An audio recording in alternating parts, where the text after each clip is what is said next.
তোমার সাহস হলো কি করে ফুপুর সামনে বসার? আমি ওকে বসতে বলেছি। তুমি বললে ও বসে পড়বে? ও জানে না চাকর হয়ে মালিকের সামনে বসতে নেই? এক চাকরের বাচ্চা ও। আসসালামু আলাইকুম আব্বা। কেমন আছো পাল্লা? ভালো আছি আব্বা। আমি তোর জন্ম দিনে ঠিকই বোঝা তো বড় করছি, তোর এই কষ্ট দেখে আমার আর সহ্য হইতেছে না। বাস ম্যাডাম আমার ডাকছেন? আমার একটা কাজ করে দিতে পারবে? কি কাম ম্যাডাম? এটা এতিম বাচ্চা এনে দিতে পারবে? হ্যাঁ ম্যাডাম পারো। মাদ্রাসার বাচ্চাদের কি করবেন?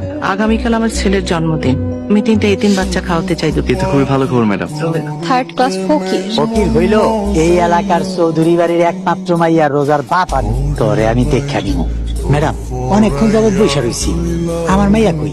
যে আপনার সামনে দাঁড়িয়ে আছে ওই আপনার মেয়ে। যে আমার মাইয়া, আমার মাইয়া যে এত সুন্দর হয়েছে।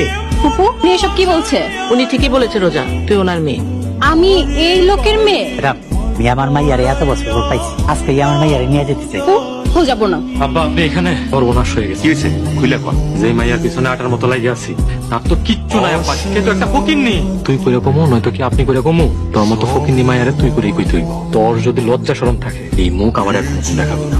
আমি তোর সাথে অনেক খারাপ ব্যবহার করেছি, তুই আমাকে মাফ করে দিস। মাপ চাইতে হইলে আল্লাহর কাছে মাপ চান। আমি আমার মাইয়ার সম্পত্তির ভাগ চাই। কিন্তু আপনার মেয়ের ভাগে তো কোনো সম্পত্তি নেই। দেখুন মুফতি সাহেব, তুমি ঠিক বলছে। শুনে আইলাম চৌধুরী বাড়িতে কি জানে ঝামেলা হয়েছে। আল্লাহ আমার সাথে আছে আব্বা।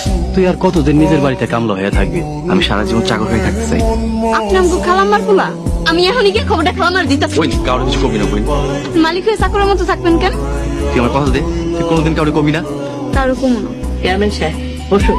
শুনলাম আপনার নাকি সম্পত্তি নিয়ে ঝামেলা চলতেছে। হ্যাঁ, ঝামেলা হয়েছিল, মিটমাটও হয়ে গেছে।